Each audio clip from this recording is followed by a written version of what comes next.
welcome to Mark 42's WHOniverse. I'm one of your hosts, Mark Baumgarten, and with me is... Trish Helm. And Eduardo-m-Freyre. And here we are to discuss all the Doctor Who that's fit to record and listen to on the interweb thingy. First, I'd like to welcome all of you for listening to us, and all our listeners, we are sorry we have been gone for a while. There was a episode we did last week about Tom Baker, rather the Fourth Doctor, because it was Tom Baker's birthday.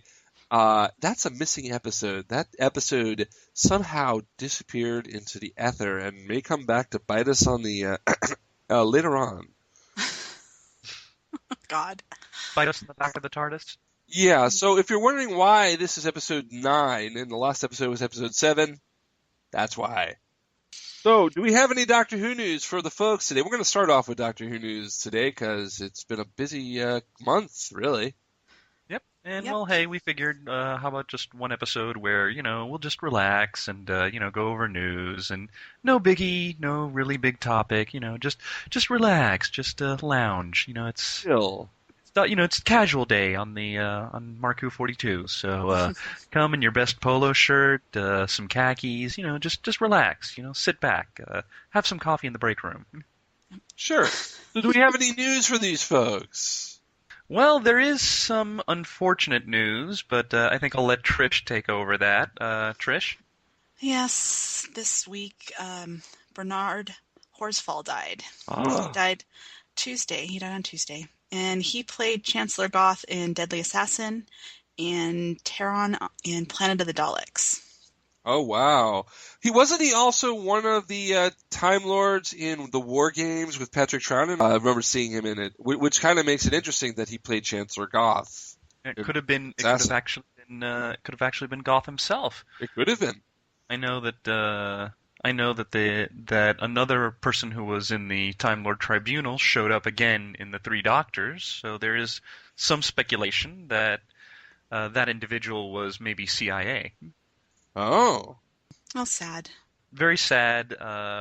Bernard, rest in peace. Thank you for being a part of Doctor Who history, especially a great episode like Deadly Assassin. You will be missed. Yeah. Now, there was also another piece of news that turned out... gratefully to be false. Oh, okay. And yes, there was this Twitter rumor going around that Peter Davidson had died. Oh, come on. Are you serious? Yep, Peter Davidson got to be the latest celebrity to have a death hoax done about him. Oh, that's just wrong. That's just wrong. But I will say that Trish and I were doing some exploring, and I can say that there is no news regarding the death of Peter Davidson. The most recent piece of news on Peter Davidson is about the Big Finish audio that he's going to be a part of, along with the other doctors. So right. Peter Davidson. So I'm going on record here. This podcast is going on record. Peter Davidson is fine. Well, he's okay. Good. He's doing good. He's fine. He's actually, Trish, isn't he doing like a movie or something or a stage play? Yeah. He's got a movie coming up. Gosh, I don't remember what it is.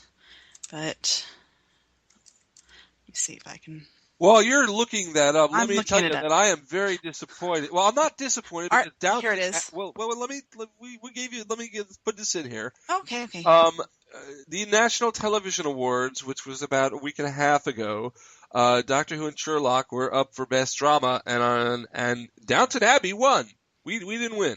Now, I like Downton Abbey. It was a good series 3, but it would have been very cool had one of either Doctor Who or Sherlock had won. And so it was kind of a disappointment. But Best Male Performance went to Colin Morgan of Merlin, so that was cool. But then Matt Smith didn't win that one because of that, so that was sad too. Yeah, we got snubbed in NTA. As far as Best TV Series is concerned, Downton Abbey is currently the world darling, and plus, it's the Doctor versus Maggie Smith. That's difficult even for the Doctor. Shirley MacLaine showed up in the first 2 episodes of Series 3, so that was cool too. For the Americans, Shirley MacLaine was in it. Wow. And haven't gotten to there yet. Oh, it's a great show. I'm all caught up on that, all of season 3 and the Christmas episode. It was very good, which didn't take place at Christmas, so it's kind of weird. The Doctor had the Unquiet Dead, which took place on Christmas and then didn't air on Christmas. Yeah, so they can. I guess it balances. It balances. Now, Trish, what were you about to tell us? Yeah. Oh, yes, Peter Davison is going to be doing a movie called Artful Dodgers. Ooh, that sounds cool. When the world's greatest counter-con man is outwitted, he recruits a team of the best fraudsters to take on his formidable new opponent. Oh, I got to see that one. Looks like he's the star, too. Oh, wow. Excellent, Peter. Peter, way to go. Right. Yep, he's the main star. Nice. Cool. Good for him. Nice. And hey, going back to, we just mentioned Maggie Smith, Professor McGonagall, and Harry Potter. Looks like Doctor Who and Harry Potter are going to intersect. Are going to intersect. Yep. In this particular case, David Bradley, who played the villain Solomon in Dinosaurs on a Spaceship. He was good as Solomon. Oh yeah. Well, David Bradley's going to be making another impact on Doctor Who, and in probably what sounds like the coolest way. The movie Adventures in Time and Space, David Bradley is going to be playing William-Hartnell. He's going to be the first Doctor. I, for one, can't wait. When I saw the news, I thought this could work. This could be really cool. I did see a picture posted on Facebook of what looks like him in his first Doctor look, and he looks great. He looks awesome. I just need to hear his voice. If he captures Hartnell's mannerisms, Hartnell's way of speaking, it's going to be all good. But so far as far as look, it's perfect. It's awesome. It reminds me of when I saw Brendan Ruth dressed up as Clark Kent for Superman Returns. I thought first time I saw it, I was like, wow, is that Chris Reeves? And I saw it was like Brendan Ruth as Clark Kent, and I'm like, wow, that's uncanny. Wow. Amazing. So definitely looking forward to that. All right. Awesome. Excellent. Very cool. I can't wait to watch that miniseries, and then of course the 50th Well, no, that's anniversary. a TV. Yeah, that's a miniseries. Yeah, it's a TV miniseries. I think it's a 2-parter. It's going to be a cliffhanger, I think. I don't think it's a movie. I think it's a miniseries. But if you are sure of that and want to correct either me or Ed, write to Mark at markwho42.com. We expect you to start writing us emails because we love emails. We get some, but we need more. So Mark at markwho42.com. We read them all, and we will reply to them. And I wanted to mention that if you send us an audio clip of something about Doctor Who, of you saying it, we will put your audio on our show. We're that good. We're that nice to you people. We're that giving and sharing with Whovians that we will put other people on our show. We've done it before. We'll do it again. Yeah. Hey, and by the way, speaking of audios, weren't you at a convention recently? Oh, yeah. Time Lord Fest Tampa 2013. Oh, that was a hoot. We had a great time there. I didn't get to actually go to most of the convention because I was at the convention. I didn't get to go to the panels and stuff because I was selling books at the Mark Who 42 books things. But it was very, very, very fun and exciting. A lot of people came up to our table, and we sold some of your beautiful handcrafts, Trish. Oh, that's great. Yeah, we got some money coming your way. Nice. And it was good, and I got to listen to Ken Spivey play, the Ken Spivey band, because Ken Spivey was running the convention, and it was really good. And behind me at my table was a writer, Kathy Sullivan. She actually wrote for a book called Outside In, which is about the old series, and it's different people essays about each Doctor Who story from Unearthly Child all the way to Survival. And Kathy wrote hers on Terminus, so I got to talk to her about, was Nissa leaving, kind of a week leaving just so she could do science and leave the Doctor. And what's cool about it is we made a connection, and in the near future, we're going to have a special show on Outside In with Kathy, also with some of the other people who worked on this, including Arnold T. Bloomberg, who is the real editor. It says that it's been edited by someone named Robert Smith, but it's really edited by Arnold T. Bloomberg. Starburst magazine gave it a really good review, and we're going to have Arnold, Kathy, and some others on our podcast in the future talking about Outside In, so that should be fun. Cool. But hey guys, awesome. Great incentive to keep listening. Special guests. Yes. Oh yeah, special guests are important on this show, and we love to have special guests. If you're a Doctor Who writer, if you've written fiction or audio, or if you're an actor and you're listening to our show, let us know at mark@markwho42.com. Yeah, okay. We'd love to have you guys. Come on, join in all the fun. Join in all the fun. Bring your own shot glasses for when Mark does a shameless plug. There you go. And I'm not doing one now. Well, I did one. I guess if you caught the shameless plug, you've already drank some already. Speaking of conventions, Florida SuperCon is coming up in July, and Mark Who 42's Universe will be part of it this year. Won't that be fun? We're busy constructing a panel. Yes, we are. We're gonna do a show from there. Mark is going to be selling, of course. And no, I'm not selling. I feel like enjoying FSC this year. I haven't gotten to enjoy it. I've been selling all this time, and I like to enjoy it as well as to our show. We do have a panel, but we have a panel. You can buy books for me at the panel if you want. Really, I can bring books. I can bring the books to the panel. You can buy them from there.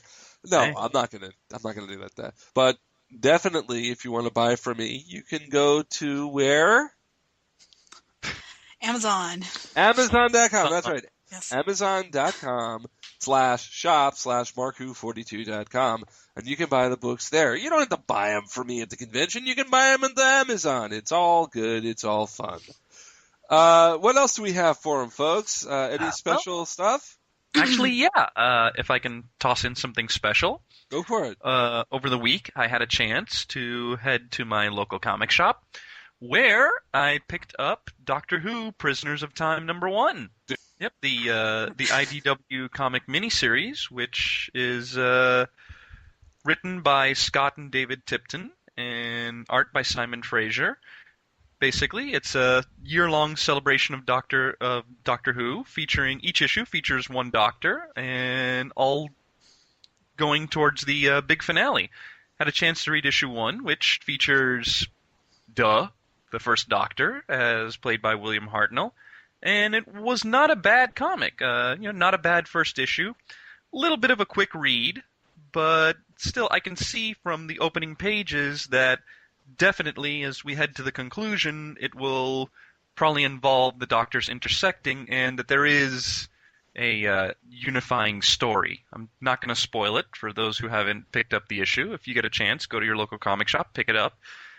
Gotta say, the art's kind of cool, although there are a few times, like in the first couple of pages, we do have a whole bunch of cameos by characters from Doctor Who, and wow. there were a couple that I recognized, and then a few that I kind of find myself scratching my head and going, is that supposed to be Amy? Is that supposed to be Rose? Is that supposed to be Jack? Drawn well?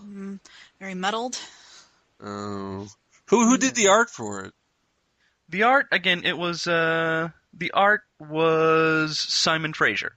Oh, Simon Fraser. He's usually good. I'm surprised. Yeah. I don't know. It's just, I don't know. Maybe it's just the way he interprets the characters. But yeah, there were a few characters there that I'm kind of scratching my head and going, is that supposed to be who I think it is? Is that supposed to be like I'm looking at it now and I'm kind of wondering. I'm like, I'm kind of wondering if this one person is Captain Jack or another person is Rose. I can see one person that's definitely Barbara. Oh, good.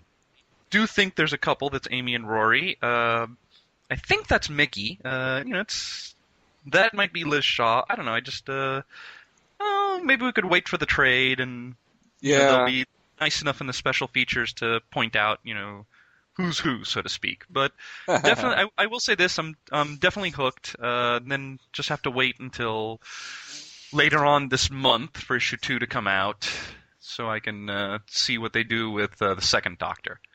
And actually, speaking of year-long celebrations, BBC America had their first special. Did both of you guys see it? Yes, I did. It was a shame that the quality of the film for the Aztecs was. The Aztecs, they did not use the VidFire version of it, which they used for the DVD. They used an old Lionheart print, it looked like, and it was bad quality, in my opinion, of the episode. But the documentary was good. Yeah, well, actually, I got to admit, the episode, I liked the episode. That was my first exposure to the first Doctor, was the Aztecs. So I liked the episode. The quality, I didn't mind the quality so much. I mean, this came out like in the 60s, so I mean, if they had used like a restored print, that would have been great. But the quality didn't bother me so much. The documentary itself, I'm kind of, I'm not that,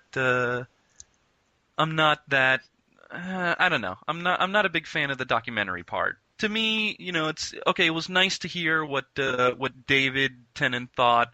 It was nice to hear what John Barrowman thought. And Stephen Moffat. But I kind of, to me, it just feels like a continuation of the way BBC America does all their Doctor Who specials. It was nice that they're covering the older Doctors, because a lot of the specials they've had so far have been new series focused, but it just felt more of the same. It was really great that they had one of the older actors that they had. Oh yeah, they had William Russell. Yeah, they had William. They had William Russell. It's nice that they had the older actors. I would like to see more of that. As we move along, especially as we get further along, and the chances of finding the older actors and having them available opens up. I'm not interested so much on seeing David Tennant, as much as I love Ten, but right. I'm not so much seeing David Tennant going, oh yeah, and that episode was so cool, as having, I don't know, maybe Katie Manning, share something about coming on to the show, or something like that, or maybe Adric come on and talk about how it felt to get killed off like that, and what he felt about the send-off that they gave him. Yeah, now, I do want to say I agree with you, because where the heck was Carol Ann Ford? Susan. She wasn't there. She still does audios for Big Finish, and they didn't get her for this? I was a little disappointed. And then, when they were counting down the companions that traveled with William-Hartnell's Doctor, they didn't mention Vicky, who took over when Susan left. They didn't even say that Susan left. They just said Barbara and Ian left. They didn't say Susan left. They didn't. Just one of the coolest moments, and has a very cool monologue by William Hartnell. They didn't mention that Sarah Kingdom. They didn't mention Sarah Kingdom, who came on just to get killed off. They didn't mention that in that same serial you had the first time a companion died. I mean, there was stuff that could have been mentioned. Yeah. They did mention, though, what I did like is that they did mention that when the show first started, you did have the Doctor traveling through time, and that when he traveled through time, it was, taken straight. Like they were mentioning in the Aztecs, there's no monster. It's just the Doctor going back in time and trying to convince Barbara not to mess around with time and space. Not to mess around with Ian? What were you saying? No, you meant... Okay, I'm sorry. Time and space. Wibbly wobbly, timey-wimey. Get your head out of there. This is a family podcast. Hey, I'm just on the NyQuil, that's all. This show's been brought to you by NyQuil. Blame the cold medicine. Yes. Now I know you put a pregnant pause in there, man. You shouldn't have done that. Did I just say that? Yes, you did. Okay. And I know we still don't have very much information on the 50th, but Moffat did an interview with the Radio Times magazine. Uh-huh. And he did say one little blurb. It doesn't give us much, but it gives us some clues. Yeah. He said that for these next 8 episodes, he says, we'll be up in the air, we'll be under the water, we'll be on a fantastic alien planet, we're back in time, we're forward in time, and the Doctor's greatest secret is in jeopardy. Let me guess, the greatest secret, exactly where is the master bedroom in the TARDIS? River knows. Do you want to find out? Watch Doctor Who starting now. It's coming in April. They're starting the season up in England and here on what is it? March 30th on Easter. March 30th. Yep. On Easter Sunday. So that should be fun. Which actually is they were going to start it in April, but they seem to have started at least a little early. Well, they always seem to start it on Easter, and Easter comes early this year, so they're starting it. Hey guys, I think we have a special, very, very special thing about to happen. We're going to a commercial, but right when we come back from the commercial, we have even more special thing happening. We've got Doctor Who writer Richard Dinnick is coming on the air with us. So we'll be right back, and when we come back, we'll have Richard with us, and it's going to be an interview you will not soon forget. We'll be right back. Ooh, special guest, special guest, special guest.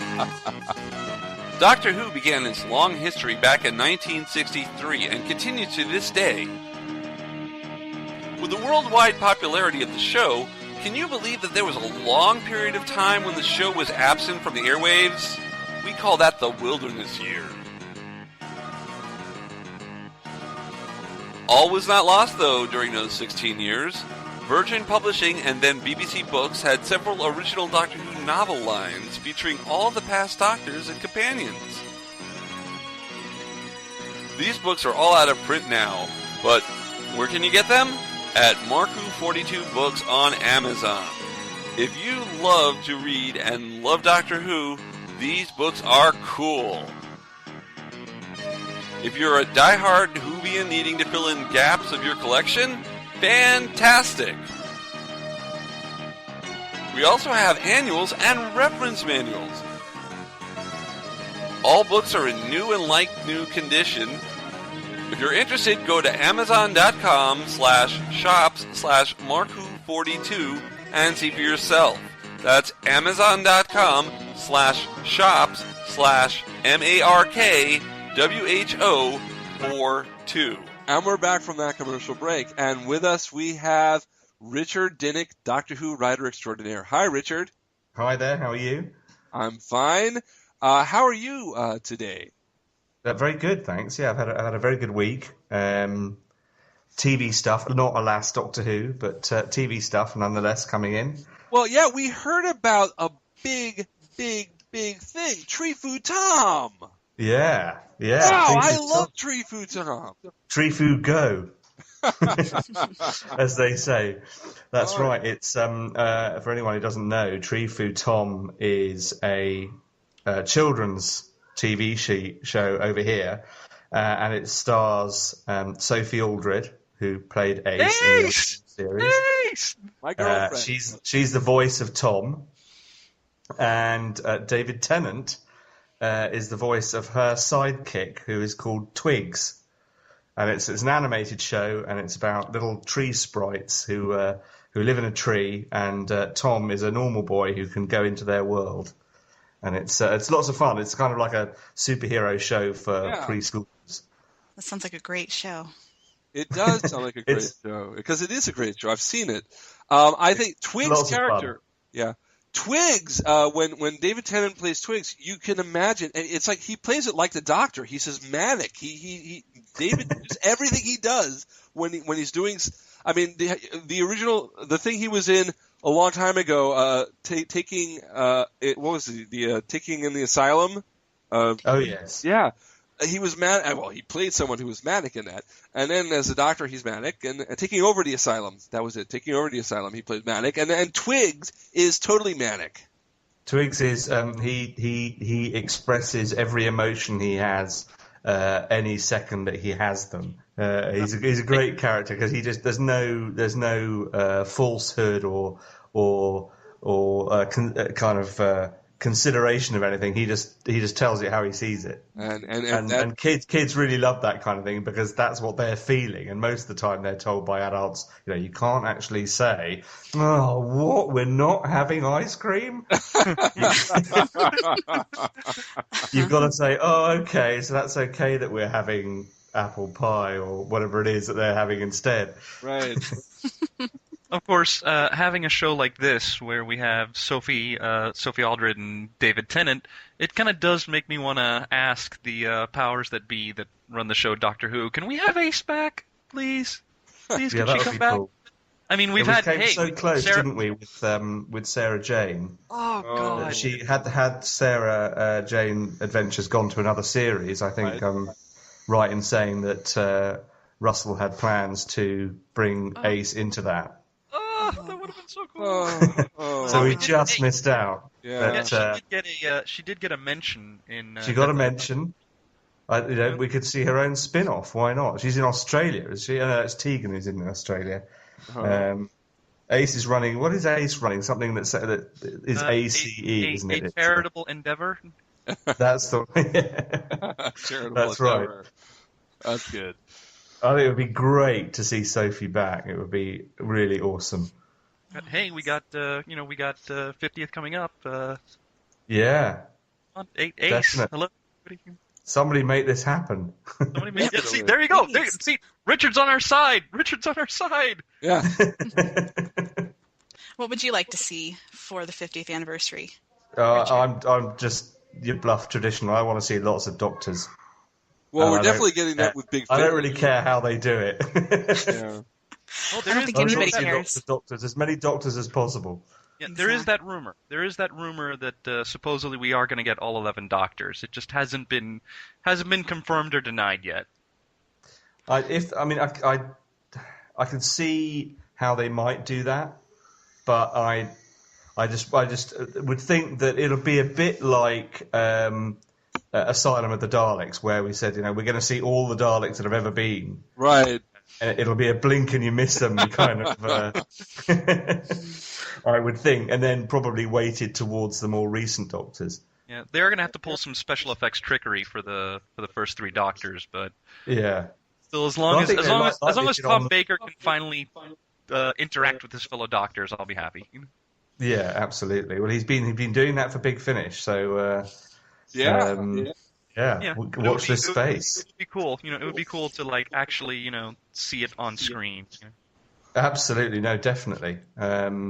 No getting stuck in time eddies. No getting stuck in time eddies. No simply delivering an SOS. Nope. Yeah. Just actually being there with his fellow Doctors at last. Now, we just brought up Big Finish, and I wanted to talk about Big Finish because, Richard, you write a lot for Big Finish, don't you?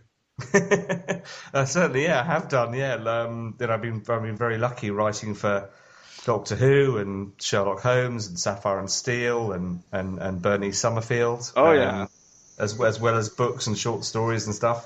And I've been very lucky. I loved Rings of Ikeria. Thank you. I thought that was great, having Richard Franklin as Captain Mike Yates. I thought that it was he when he was doing his reading, he did a very good John Pertwee. He did a good Doctor. He's good, but the story was really good. I liked the way it opened with a scene that takes place later. One of those, something's happening, something bad happened, but before this happened, all this happened. Yes, before this happened, he was killed. How the hell did that happen? How do we get out of that one? But I think the nicest review I've seen of it was somebody said that they could imagine Havoc doing all the stunts. Yeah. Which was the Havoc was the in the 70s they had a stunt team on Doctor Who called Havoc, and they did all the unit explosions and soldiers jumping off cliffs and what have you. And somebody said, I can imagine in my head Havoc doing all the stunts on this one. And I thought, okay, that's pretty true to the era I was trying to capture then. Yeah. And then you put Rasputin in The Wanderer, and Dr. Who and Rasputin, how do you go wrong there? You're not allowed to say that. Shh. Oh, was I not supposed to say that? Was it a spoiler? Oh. Spoiler nuke! Oh. Darn it! Oh. Maybe Darn it, Mark! Maybe we'll put it. No, that was... Yeah, there's quite a long backstory to that one, actually. I figured it out from the opening gambit that it was who it was. It's not a surprise to me. People didn't. It's not surprising. Lots of people didn't, but it was, it was a nice surprise to be able to pull that kind of rug from under the listener and say, well, actually, this is Rasputin we're talking about. But that started life as a companion chronicle with the same TARDIS crew, Right. but with Nostradamus. Ooh. And we got fair long way down the line, and then suddenly David Richardson contacted me and said, bad news, I'm afraid. The main range are doing a Nostradamus story, and so we have to pull that one, and I had to rewrite it to have a different character. And actually, as often happens, with this kind of story, is that actually it made it a better script, because Nostradamus wasn't particularly mysterious guy. Really, he was a medical doctor. He was actually, seems like quite a nice guy, actually, because I read a couple of biographies of his before I wrote the thing, and he seemed like quite a nice guy. But with Rasputin, he's a bit nuts, and you can go quite a bit darker with it. Yeah. Very true. Oh, glad to see it all worked out. No, I think it was good. It was good. Richard, actually, there's a question. Ever since we've actually been trying to get you on for quite a while. You were supposed to be you were supposed to be our special guest for the episode that we had focusing on continuity. And actually, with that in mind, there's a question I've always been wanting to ask you. Oh dear. Okay. You've written all this Doctor Who stuff. My question is, how much input does the BBC give you? Do they ever tell you that there's something you can't use, or characters that you can't use, or you can't do this to a person, like, oh, you can't have Dodo and kill her off, or you can't use Sarah Jane, we have plans for her. Do they ever tell you stuff like that, or do they just kind of let you? Yeah, you do get. They're pretty good on letting you do character development. Obviously with Ian and Barbara, kind of between myself and John Dorney, we had Ian realising how special she was to him, and then in John Dorney's Rocket Men, it was the moment he realised he actually loved her. So there's and that's great for a writer to be able to take a character and give them some development, because although it was kind of implicit that they were in love, it was never explicitly stated on the show.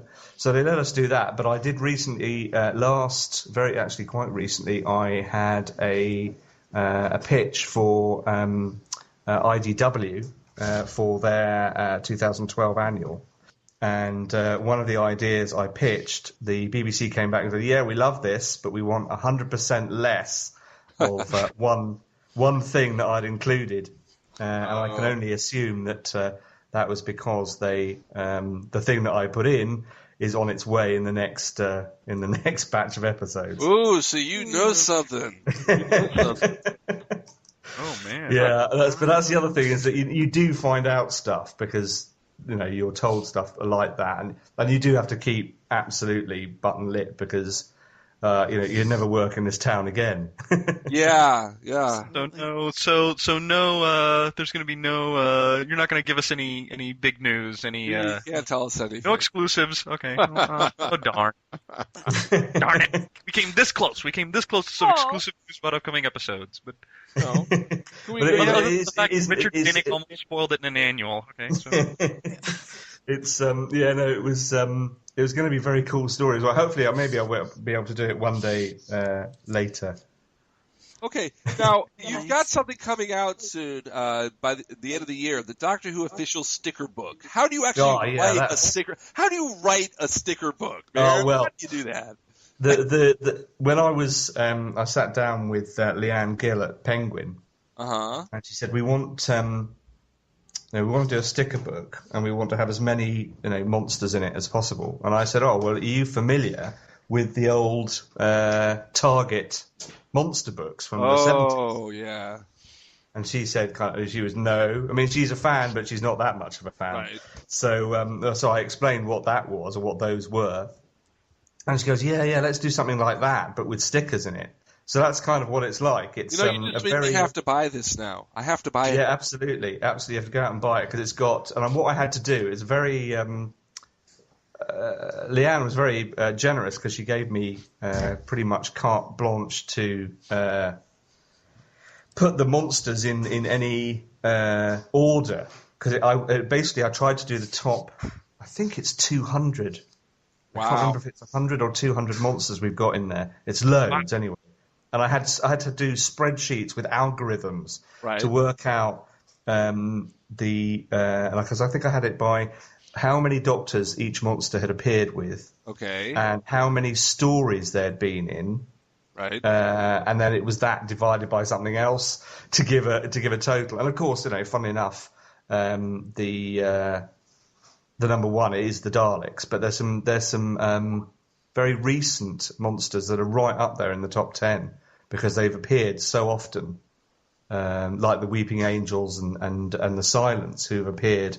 I mean, the Weeping Angels particularly because they've appeared with 2 doctors now. And there aren't many monsters, if you look down the list of alien creatures or monsters that have appeared with more than 1 doctor. They're very few, actually. They're not very many. You can name the obvious ones. Because funnily enough, using that kind of criteria, the macra get very high up because they appear on the new series, the macra. They've appeared in two doctors, Yeah, and I'm guessing I'm guessing a cool one-shot character like Sutek. I guess he doesn't. No, you see, he gets one, and once obviously he's got 1 appearance with 1 doctor, right?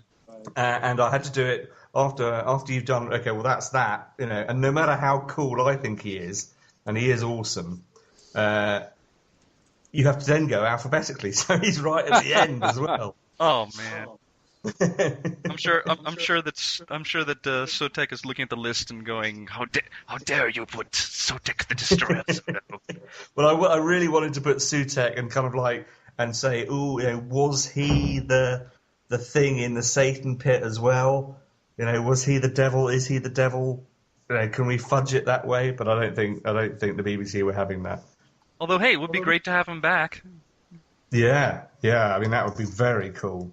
I mean, I think one of his Trish has Doctor Who Yahtzee, and all the monsters are modern monsters except for one of Sutek's mummies. Oh wow! Excellent. Which kind of has. See, I love all the character options figures. Right. And I got very excited the other day because one of the first things that they brought out was a mummy, 3-4 years ago, whenever they started bringing out the classic ones. And just recently, Forbidden Planet and Underground Toys brought out a Sutek kind of action set with the mummies from the Pyramids of Mars that had the gold bands on them. Ooh! And that just, for some reason, that just, that tickled my fan gene. It was... Oh, Lord. Yeah, I'm just very sad like that. I just love all those figures. God, yeah. No, every time I'm on Amazon and the recommendations, they're always telling me spend over $100 and some odd for all 11 Doctors, and I'm like, I can't. Yeah. No, that's been there, done that, worn the T-shirt. Yeah, definitely. Yeah. You've got 2 other books that are about to come out in May, Dalek and TARDIS. Can you tell us about those? Yeah, it's very cool, actually. And I think I can reveal that I've got a 3rd one coming towards the end of the year called Cyberman. So we do get an exclusive here. There you go. You heard it here first. And because I've had to write a Cyberman, and I think we all know that the Cybermen are coming back in the next batch of episodes. I think that's not a spoiler. They've already told us that. Yeah. Yeah. They said they had to send me versus the guy from Willow. So.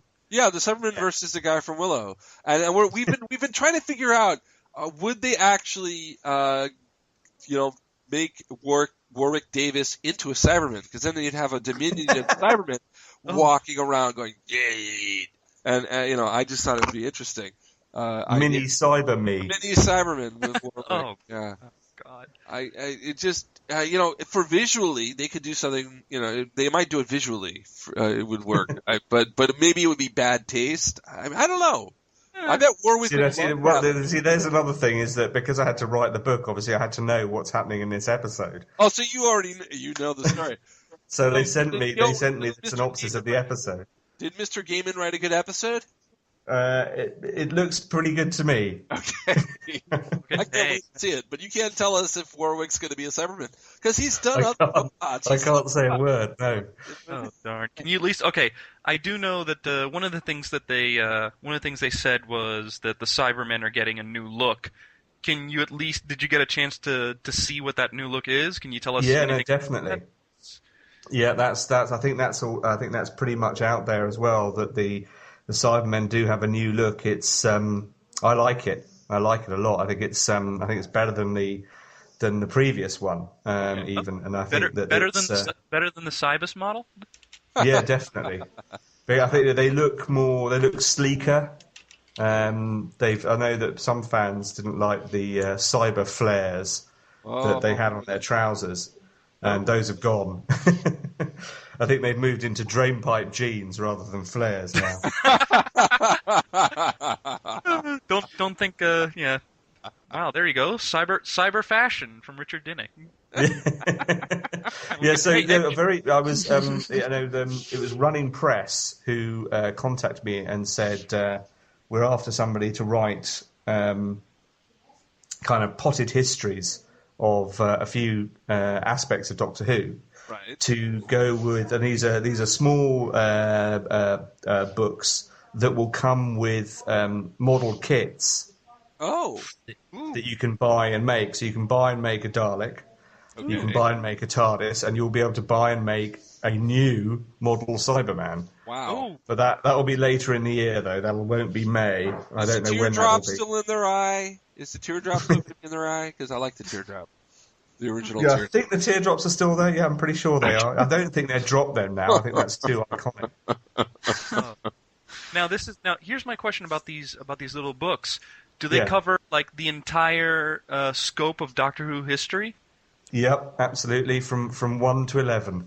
Oh, that's awesome. Because I have seen books, and they seem to be skewing more towards the newer stuff and not really touching on the older. And I don't know. With the TARDIS one that I did, basically because it's to do with the TARDIS. We start off with an unearthly child, if I can say it. And particularly focus on inside the spaceship or the edge of destruction or whatever you want to call it. Yeah, I know. There are many titles that people argue about for that episode. Yeah. Story number 3. Yeah, that one. And we go right up to the Doctor's wife, which is obviously because the point is it's key points in the TARDIS's history. Okay. So obviously the Doctor's wife is a pretty key point. It was when she talked to him. Would be very important, yeah. And I guess so. And I guess you do mention when the TARDIS had to get repaired in the 11th hour. I don't mention that specifically. Do I mention that? I can't remember now. But I certainly mentioned that the desktop theme gets changed quite often. I will say this: I watching that episode, I did want to know what would it look like having the pool in the library. I think that would be pretty good. I think it obviously lots of books on scuba diving. Lots of books on goldfish keeping. I think you'd have to, an underwater library. Yeah. It's probably the Library of Alexandria. Isn't that supposed to be underwater or something? Didn't they find that in an episode of Sea Quest or something? With that, I just remember the talking dolphin. Oh yeah, what I loved about that show was, this is totally off the point, but I think when the dolphin was a lieutenant, and I was thinking, think of all those poor sailors, all those seamen on that submarine who weren't officers. They'd have to salute a dolphin. I think I might resign at that point. Yeah. Can I transfer to another ship? I can't believe exactly. I brought Sequest up on on Mark 42's Universe. Ah! But I love Sequest. I think there's a real gap for a underwater show, definitely. Yeah. That's what I hear the next Star Trek episode, Star Trek TV show is going to be, underwater. Oh, yeah. Yeah, there you go. What planet? We'd have to pick a planet, though. Pick any planet. Yes. Perhaps they could go to Hoth when it melted or something. Star Trek Star Wars in there. Yeah, go to Hoth. Yeah, well, it's all going to be directed by the same person, right? So yeah, Abrams. Abrams, yeah. Yeah. What was I going to say? You write more. I mean, there are other books you've written for Big Finish. The Big Finish Companion. Are we looking for a volume 2? Volume 2 is written by Kenny Smith.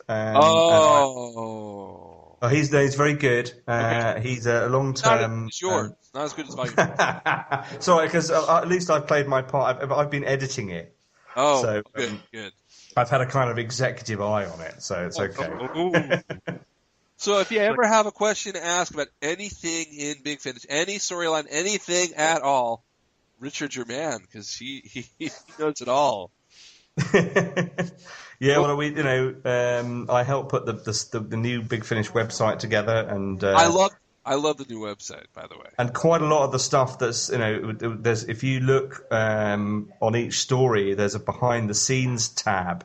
Yeah. At the top of the just below the main navigation, you've got the details of the story, and there are 2 other tabs. There's behind the scenes, and there is technical details. And the technical details are all the cast and crew and the production codes and that kind of thing. Right. And then behind the scenes, quite often, particularly with the newer stories, there are often quite a number of behind the scenes photos. Oh, no! I don't think many people have realised that on there. But particularly for the companion chronicles and the lost stories and stuff like that, there are at least cast and crew pictures up there. Yeah. Oh. I'm looking at the page for the Big Finish Companion Volume 1, and there's nothing in behind the scenes. There's no scenes to go behind in your book. You didn't even put a picture of you. People have to find. I think I've got some kind of behind the scenes photos on my Facebook. Yeah, okay. Well, we'll just move them over there. Get them, put them there. Facebook, Richard Dinnick writer, which is my professional page, and if you look on there's some pictures of me signing the first batch of Big Finish Companions when they came into the Big Finish warehouse, because we agreed that I would sign all the pre-orders. Wow. And I think there were about 200 I was in there for quite a while. Do you have any Big Finish audios coming up? Anything new? No, not at the moment. I've had to. I was going to be doing the helping them out on the next Sherlock Holmes season, right? But I've had to take a little bit of a back seat on that, just because of the TV stuff that's coming in. Yeah, is keeping me so busy. I just don't want to do anything, any job not as well as I could do, just because I don't have the time. Speaking of Sherlock Holmes and Big Finish, I know that you adapted The Hound of the Baskervilles and then its sequel, The Tangled Skein. And I have a little problem with The Tangled Skein. Okay. And of course, it wasn't originally written by Arthur Conan Doyle, so it was by David Stuart Davies. And, that's right. It has supernatural elements that are part of the story that Sherlock Holmes does not say, doesn't exist, and you find out at the end it doesn't exist. It actually brings in supernatural into Sherlock Holmes. And the whole point of Hound of the Baskervilles, I thought, was him saying there is no such thing as the supernatural, and I'll prove it, and he proves that the Hound of the Baskervilles are unreal. And then you have the Tangled Skein, and you've got Dracula. What the hell? I didn't understand that. It completely ruined. I liked the story. I thought it was well written, but it didn't fit Sherlock Holmes for me. I don't like that aspect of coming into Sherlock Holmes. Sherlock Holmes is supposed to believe there's no such thing, and there isn't. Well, he does. Well, if at the beginning, he gets very cross with the newspaper reports that talk about a vampire. And it's because, there are more things in heaven and earth, Horatio, than are dreamt of in your philosophy. And I think that's, it's a lesson in humility for Holmes, really. Yeah. That and that's always a good, it's always a good thing if you can do something different with a character, because Holmes is always right. Yeah, he's always. Actually, I do have a couple of books which are collections of Holmes stories, and Yes. in one of the books, there are like at least a couple of stories which Holmes is not directly involved; it's somebody else investigating, but there's the implication that Holmes gave advice, and Yes. it actually turns out that he is wrong, that he was off the mark. Oh, wow. I mean, See, the usual thing is that he's always, but he's very much involved in these ones, isn't he? He's he's very hands on. And Mr. Briggs gets to act in those. That's nice. Yeah, he's very good. It is interesting that we bring this up, the difference between Baskervilles and this other story, because it reminds me of the first of the Sherlock Holmes movies, the ones with Robert Downey Jr. And how that also had this implied supernatural element, and then you find out that it's all trickery. But in the Tangled Skein, it's real. Dracula existed. Yes. I thought it was a great story. It just it was very. Well, I mean, we did when we looked at the second season, we said, okay, we're going to do a bit of an experiment here to see what people like, what people don't like, and see. We did two. Or three, really, adaptations of Sir Arthur Conan Doyle stories. Right. One completely original script from George Mann, and one adaptation of an existing Sherlock Holmes novel by a different author, David Stuart Davies. And the feedback we got generally was that people like the mix. Now, you're absolutely right that the supernatural elements did annoy some Holmes purists, no doubt about that. Yeah. But I guess it's like Doctor Who, isn't it? If you don't like one story, there will be another one along in a minute. That's true. If it's not your cup of tea, sorry. But you're trying to. I guess you can't please everyone all the time, and you've got to try and push envelopes and do new stuff. Otherwise, it can get stale. And I think it's exactly the same with Doctor Who. That you have to keep pushing into new territories, and some people aren't going to like that. Yeah. But if you don't try, you won't know, I guess. That's true. Yeah, that's true. Now, you've written for the First Doctor, for the First Doctor Companions. You've written for the Third Doctor Companions. You've written for the Sixth Doctor in the 150th main range title, Recorded Time and Other Stories. You wrote Paradoxicide, which was a good story. Yes. Are there any other Doctors you'd like to write for? All of them. Oh, yeah. You'd like to write for all of them. But Tree Food Tom is taking up all your time? Is that what you're saying? Or do you have some other TV thing that we don't know about? There's other TV things you don't know about yet. Ooh, can we get an exclusive here or something? Well, actually, here's. Well, you know what? Let me. Because I actually did have a question. You've written Companion Chronicles. You've written all these stories. Have you ever wanted to write for the show itself, like for the actual TV show? Oh yeah. Now that's not one of the things that you're implying, is it? No, gosh, no. I Okay, think these days you have to be a well-established TV writer in order to write for the show, because it's the BBC's flagship show. It's a very well-guarded property. Yeah, and I think you have to have a proven track record before they let you have a go at it, because it's a very difficult process, as far as I can understand it. That most scripts go through quite a few different drafts before they get to the screen even. So it's even for seasoned professional writers, it's hard because it's got to tick so many boxes, and it's got to do so much that everyone at the BBC wants it to do. And it's not just it's no longer kind of just the producer or the script editor who has input into the stories. It's a very, very important property to the BBC. I'd love to do it one day, maybe. Who knows? I'm working on it. We're getting there. Hey, and if any of the powers that be at BBC are listening, come on, give them a shot. Give Richard a shot here. Come on, Definitely. Yeah, you have some fans asking, give him a shot. Come on, please give him a shot. Why don't you talk to Stephen directly like you'd always do, Ed? Go for it.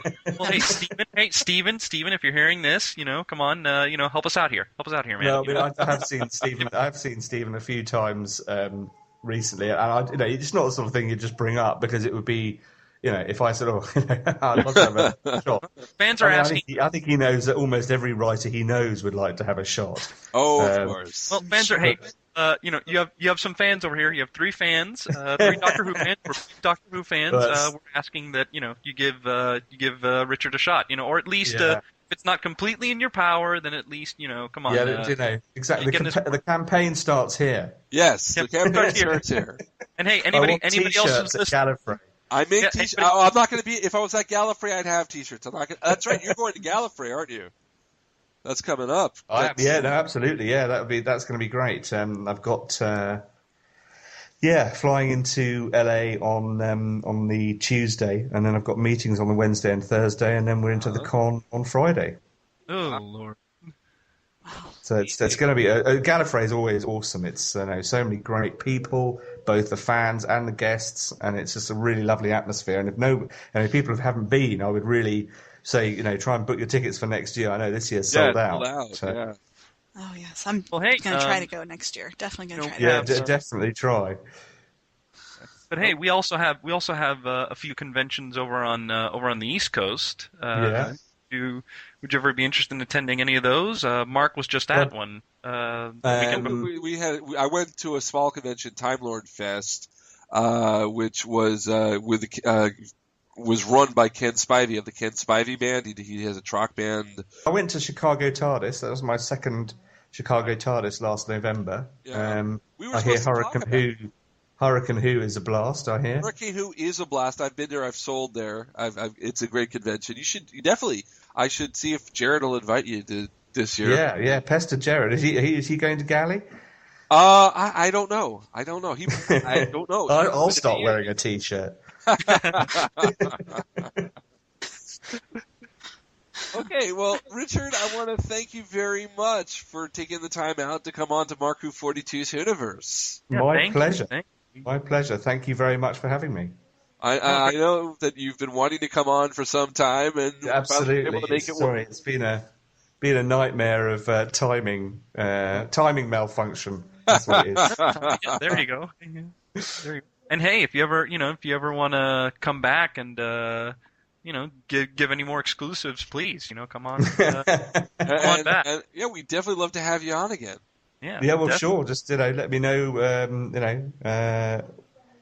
going to try and see what where we are and what we're doing, what I'm doing in the worlds of Doctor Who kind of next year, and see where we are with that. Because I'd love to come back. And I can't wait to get the Dalek, the TARDIS, the Cyberman, and the sticker book. Absolutely. Yes, millions of stickers and a few good models. Should be great. Well, thank you very much, Richard. I appreciate you coming on. Thank you. My pleasure. Thank you. Thank you. Well, I hope you all enjoyed Mark Who 42's WHOniverse today. I'm glad to have our special guest, Richard Dinnick.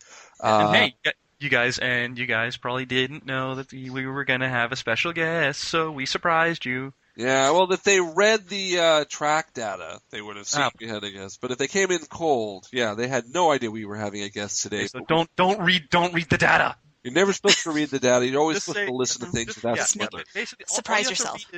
All you have to read is new episode of Mark Who 42. That's it. That's all you need to read, and you should be listening to us.